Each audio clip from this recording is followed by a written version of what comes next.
The Nazgul, also known as the Ring Wraiths, were once powerful kings of men who fell under the corrupting influence of the One Ring. Bound to Sauron's will, they became his most feared servants, haunting Middle-earth in their eternal search for the ring. But after the fall of Sauron and the destruction of the One Ring at the end of the Third Age, their fate became a subject of mystery and speculation. In this video, we'll explore the ultimate destiny of the Nazgul, what their defeat signifies, and how their downfall played a crucial role in the larger history of Middle-earth. The Nazgul, or Ring Wraiths, were once 9 kings of men, renowned for their strength, wisdom, and influence. Their stories begin long before they became Wraiths, in a time when Sauron, under the guise of Anatar, deceived the races of Middle-earth by offering rings of power. To the men, Sauron gave 9 rings. These rings promised wealth, power, and immortality, but they came at a terrible price. Unlike elves and dwarves, men were the most susceptible to the ring's allure, as their desire for eternal life and unchecked power was greater. Over time, the 9 kings became ensnared by the dark influence of their rings. The rings granted them longevity, but instead of leading to immortality in any meaningful sense, the men slowly began to fade from the physical world. The longer they wore the rings, the more they became detached from the mortal realm. Their bodies, their will, and their very souls were consumed by the power of the One Ring, which controlled all the others. As their physical forms vanished, the 9 kings were transformed into specters. No longer living men, they became something far darker and more terrifying. These kings, now reduced to shadow, lost all sense of their individuality and freedom. They were utterly enslaved to Sauron's will, their lives bound to the fate of the One Ring. Once mighty rulers, they now served as Sauron's most powerful servants, known as the Nazgul. The transformation from kings to wraiths represents the full extent of Sauron's power to corrupt. The 9 rings, which initially appeared to be a gift, were in fact part of a grander scheme to dominate Middle-earth. The Nazgul were living proof of the danger of unchecked ambition and the corruption that followed those who sought power for selfish reasons. Though they had gained immortality, it was not the kind they had envisioned. Instead, they lived a tormented existence, forever bound to the will of their dark master. As Ring Wraiths, the Nazgul were powerful beyond comprehension. They existed in both the physical and spiritual worlds, able to see things that other beings could not. But their strength was also their weakness, for their very existence was tied to Sauron and the One Ring. Without the ring, they would be powerless, and while they were feared by all who encountered them, they were slaves, utterly dependent on Sauron's survival for their own continued existence. During the War of the Ring, the Nazgul played a pivotal role as Sauron's enforcers. Their primary mission was to find the One Ring and bring it back to their master, who could then reclaim his full power. To this end, they were relentless in their pursuit of Frodo Baggins, the Ring-bearer. Their presence was first felt at the very beginning of Frodo's journey, when the Nazgul, cloaked in black, began hunting him across the Shire and beyond. The sheer terror the Nazgul invoked was unmatched. Their approach brought fear, darkness, and the stench of death. Ordinary weapons were useless against them, and only the most powerful enchantments or beings could challenge them directly. Their leader, the Witch King of Angmar, was the most fearsome of them all, wielding immense power that only grew stronger as Sauron's influence increased. The Nazgul's significance in the War of the Ring was not only in their pursuit of Frodo, but also in their role in Sauron's broader military strategy. The Witch King was appointed as the commander of Sauron's armies, leading the forces of Mordor in several key battles, most notably the Battle of Pelennor Fields. His presence on the battlefield was a sign of Sauron's growing strength and the peril facing the free peoples of Middle-earth. Yet despite their immense power, the Nazgul were not invincible. They had several weaknesses, chief among them their dependence on the One Ring. As long as the ring existed, They were nearly unstoppable, but without it, they were vulnerable. Furthermore, certain enchanted weapons, such as the blade of Westerness wielded by Merry Brandybuck, had the power to harm them. This was seen when Merry's strike, combined with Eowyn's bravery, led to the defeat of the Witch King at the Battle of Pelennor Fields. As the War of the Ring reached its climax, the fate of the Nazgul became increasingly tied to that of the One Ring.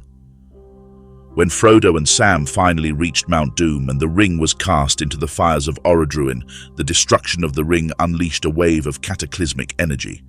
Sauron, whose power was bound to the ring, was utterly destroyed. His physical form disintegrated, and with it, the last remnants of his malice and influence over Middle-earth. The Nazgul, who were entirely dependent on Sauron and the power of the One Ring, were likewise undone. Without the ring to bind them, their spectral forms were obliterated. In an instant, the immense power that had sustained them for millennia was gone. The very fabric of their existence unraveled, and they were cast into the void, never to return. Their destruction was total. Unlike Sauron, who had once taken corporeal form and might have endured in some diminished state without the ring, the Nazgul had no independent existence. They were creatures of the ring, sustained only by its magic and by Sauron's will. With both gone, there was nothing left to hold them in the world of the living or the dead. Their long, tortured existence was over, and Middle-earth was finally free of their dark presence. The fall of the Nazgul was a decisive moment in the defeat of Sauron. Though they had been among his most formidable and loyal servants, their destruction marked the end of an era of darkness. No longer would the free peoples of Middle-earth live in fear of their shadowy forms. The world could finally begin to heal from the centuries of terror the Nazgul had inflicted. However, their defeat also symbolized a deeper message within Tolkien's legendarium. The Nazgul's fate serves as a cautionary tale about the corrupting influence of power. Their fall from mighty kings to enslaved wraiths demonstrates the dangers of ambition and the peril of seeking power without restraint. It was their desire for immortality and dominion that led them to accept Sauron's rings, and in doing so, they sealed their own doom. The destruction of the Nazgul also highlighted the transient nature of evil. Though Sauron's power seemed absolute, it was built on a foundation of lies and deceit. The Nazgul, for all their strength, were not invincible. They were dependent on the One Ring and Sauron's magic, and once that was gone, so were they. This speaks to a recurring theme in Tolkien's work, that evil, while powerful, is ultimately self-destructive. Thus, the end of the Nazgul marked more than just the conclusion of Sauron's reign. It represented the triumph of light over darkness, of hope over despair. With their destruction, the lingering shadow that had haunted Middle-earth for so long was lifted, and a new age could begin, free from the terror of the ring-wraiths. With the destruction of the Nazgul, Middle-earth was finally freed from one of its most enduring and pervasive evils. For centuries, the Nazgul had been the physical embodiment of terror, hunting the One Ring and spreading fear wherever they appeared. Their fall signified more than just the end of Sauron's servants. It symbolized the conclusion of a long, dark chapter in the history of Middle-earth.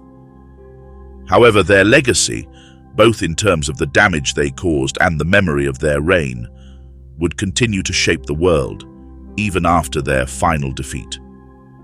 The immediate aftermath of the fall of the Nazgul was felt most acutely in the regions that had been directly under their control or influence.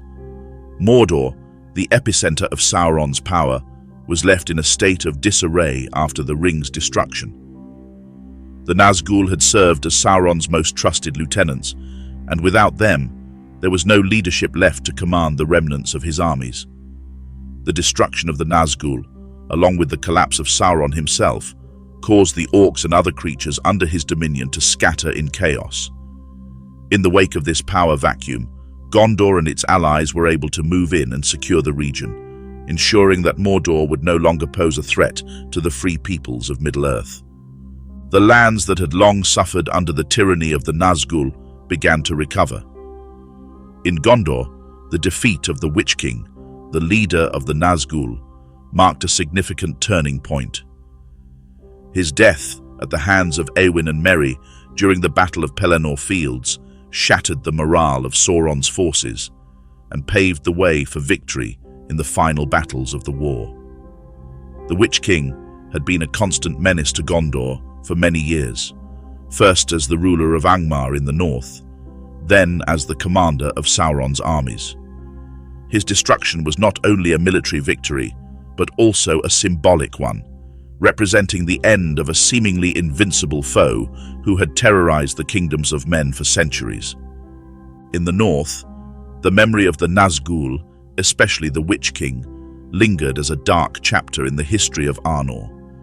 The Witch King had once ruled the kingdom of Angmar, and during his reign, he had been responsible for the destruction of Arnor, one of the great kingdoms of men. Although Angmar had been defeated centuries before the events of the War of the Ring, the scars left by the Witch King's reign were still felt by the descendants of those who had survived. The fall of the Nazgul brought a sense of closure to these old wounds, as the last vestiges of Angmar's dark influence were finally eradicated. The fall of the Nazgul also had a profound psychological impact on the people of Middle-earth.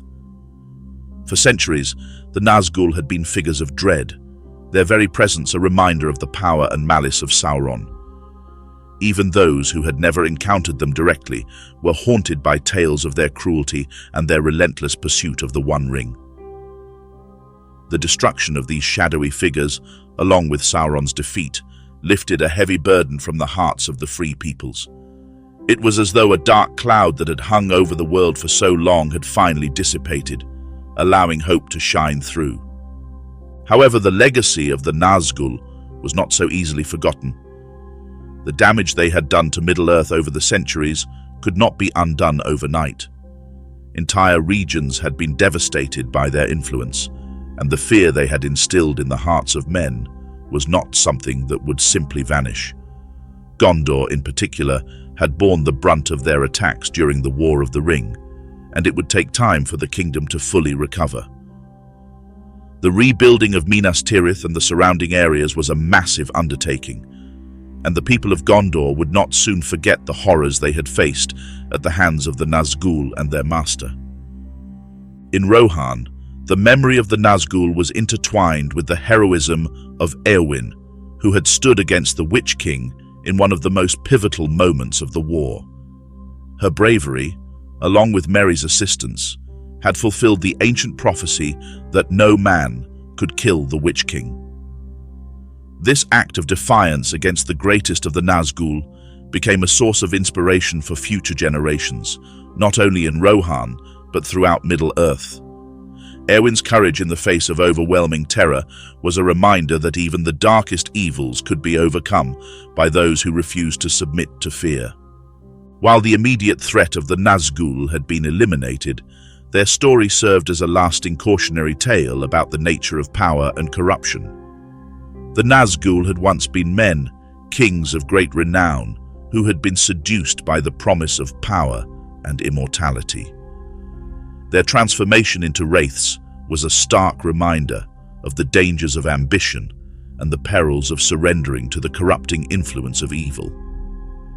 The 9 rings, which had once seemed like gifts, were in fact tools of enslavement, and the fate of the Nazgul illustrated the ultimate cost of seeking power for selfish purposes. The lands, once touched by the Nazgul, were not the only places that needed healing after their defeat. The psychological scars left on the people of Middle-earth, particularly those who had been directly affected by the Nazgul's terror, ran deep. In the Shire, Frodo Baggins, who had carried the One Ring and had been pursued relentlessly by the Nazgul, bore lasting emotional and physical wounds from his encounters with them. The blade wound Frodo had received at Weathertop, inflicted by the Witch King himself, never fully healed, and the memories of his harrowing journey continued to haunt him even after the ring was destroyed. In many ways, Frodo's lingering pain was symbolic of the deeper wounds left by the Nazgul's reign of terror, wounds that would take time to heal if they ever could. The legacy of the Nazgul also extended to the understanding of evil in Middle-earth. Their fall served as a reminder that evil, no matter how powerful, is ultimately self-destructive. The Nazgul, who had once been powerful kings, had lost everything in their pursuit of immortality and power. Their existence as wraiths was a living death, a twisted form of immortality that stripped them of their humanity. Their fate was a warning to others about the dangers of seeking power for its own sake and the ways in which evil can consume even the mightiest of beings. In the larger context of Middle-earth's history, the fall of the Nazgul marked the end of an era. The Third Age, which had been dominated by the shadow of Sauron and his minions, was finally drawing to a close. With the destruction of the One Ring and the defeat of the Nazgul, the power of evil in Middle-earth was broken, and a new age was dawning. The Fourth Age, the Age of Men, would be a time of rebuilding and renewal, as the Free Peoples worked to restore what had been lost and to ensure that the darkness of Sauron's reign would never return. Yet even in this new age, the lessons of the Nazgul's rise and fall would not be forgotten. Their story served as a reminder of the fragility of power and the corrupting influence of unchecked ambition. The people of Middle-earth would carry these lessons forward as they built a new future, free from the shadow of the ring-wraiths, but mindful of the dangers that had once brought the world to the brink of destruction. The fall of the Nazgul, therefore, was not just the end of Sauron's servants, it was the beginning of a new chapter in the history of Middle-earth, one in which the Free Peoples could finally live without fear of the shadow that had haunted them for so long. Though the memory of the Nazgul would remain, it would no longer be a source of terror, but a reminder of the resilience of those who had fought to overcome them, and the hope that even the darkest evil could be vanquished. The story of the Nazgul is one of the most compelling and tragic narratives within the mythology of Middle-earth, for it speaks directly to the themes of power, corruption, and the ultimate cost of giving in to the lure of evil. To fully understand what the fate of the Nazgul represents, it is important to delve into the deeper meanings behind their existence, their fall, and how their story illustrates some of the central philosophical ideas that J.R.R. Tolkien wove throughout his legendarium. At the heart of the Nazgul's tale is the concept of power and the consequences of its misuse. The Nazgul were once 9 kings of men, individuals who wielded great influence and authority in their respective realms. They were offered the 9 rings of power by Sauron, disguised as a benevolent figure, promising them the ability to increase their strength and ensure their immortality. For these kings, the lure of the rings was irresistible, for they sought to extend their dominion and live beyond the natural limits of men. This desire for control and immortality was not inherently evil, but it was this ambition that opened them to corruption. The Nazgul's transformation into wraiths underscores a critical message in Tolkien's work.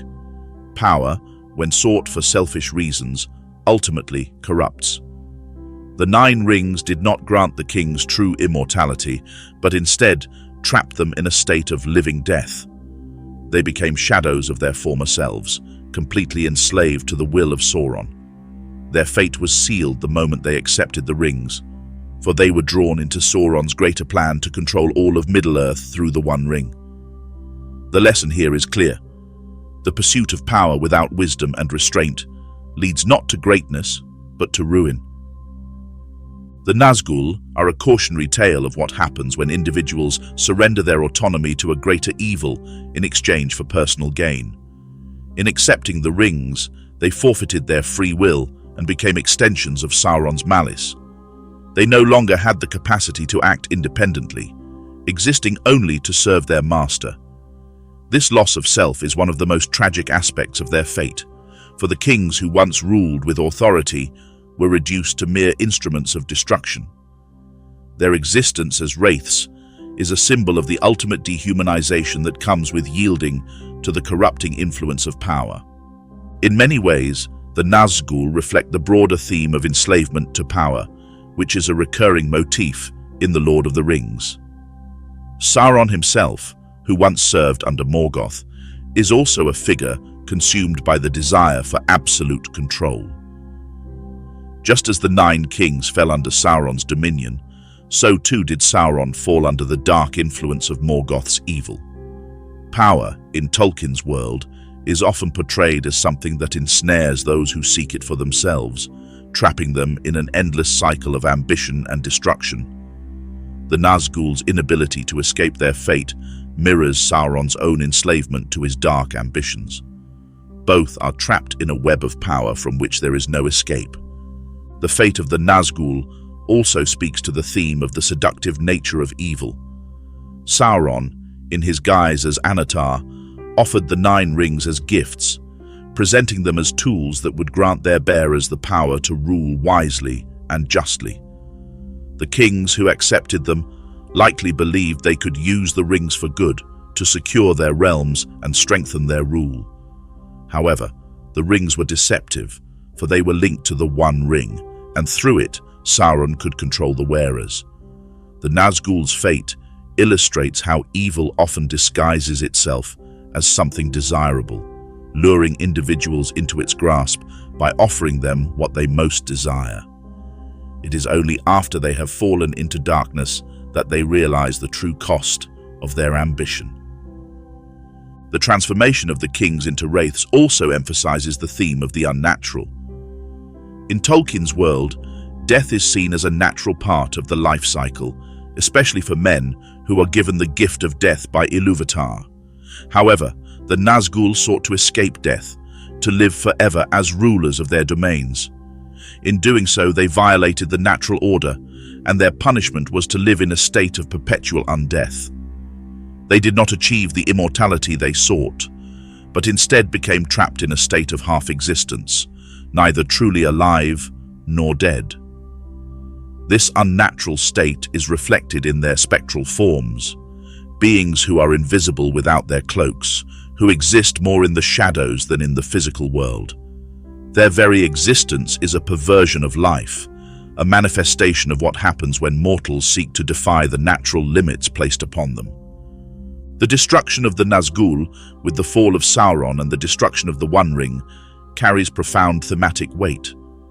Their fate was tied to the ring, and as long as it existed, so too did their power and influence.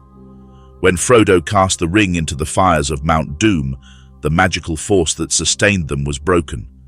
Without the ring, the Nazgul had no foundation for their existence, and they were unmade in the same moment that Sauron's power was shattered. This connection between the ring and the Nazgul further reinforces the idea that evil is ultimately self-destructive. The very power that gave the Nazgul their terrifying strength was the same power that, once destroyed, led to their annihilation. This reflects Tolkien's belief that evil, while potent, is inherently unstable and cannot endure indefinitely. Its power is contingent upon domination and corruption, and once those pillars are removed, it collapses. The destruction of the Nazgul also symbolizes the restoration of balance to Middle-earth. Their presence was an aberration, a reminder of the corruption that had spread from Sauron's dominion. With their defeat, Middle-earth could begin to heal, and the natural order could be restored. The free peoples, who had fought so hard against the shadow of Sauron and his minions, could now begin to rebuild their lives in a world free from the spectre of the Ringwraiths. The fall of the Nazgul represents the end of an unnatural blight on the world, and the beginning of a new era in which the forces of darkness no longer hold sway over the hearts of men. Yet, the legacy of the Nazgul remains as a cautionary tale. Their story serves as a reminder of the fragility of the human spirit and the ease with which even the noblest of individuals can fall into darkness when tempted by power. The 9 kings were not born evil, but they were seduced by the desire for dominion, and that ambition led them down a path from which there was no return. Their fate is a powerful lesson about the dangers of unchecked ambition and the corrupting influence of power. It also serves as a warning that even the greatest can fall if they lose sight of their principles and give in to the temptation of evil. In the end, the Nazgul's fate encapsulates many of the core themes of Tolkien's legendarium. They are a symbol of the dangers of power, the consequences of ambition, and the inevitable destruction that comes from surrendering to evil. Their fall, tied to the destruction of the One Ring, marks the end of one of the most terrifying forces in Middle-earth's history. But their story lives on as a reminder of the cost of giving in to darkness. In a world where power is often sought and seldom questioned, the Nazgul stand as a grim example of what happens when the pursuit of power becomes an end in itself, rather than a means to serve others.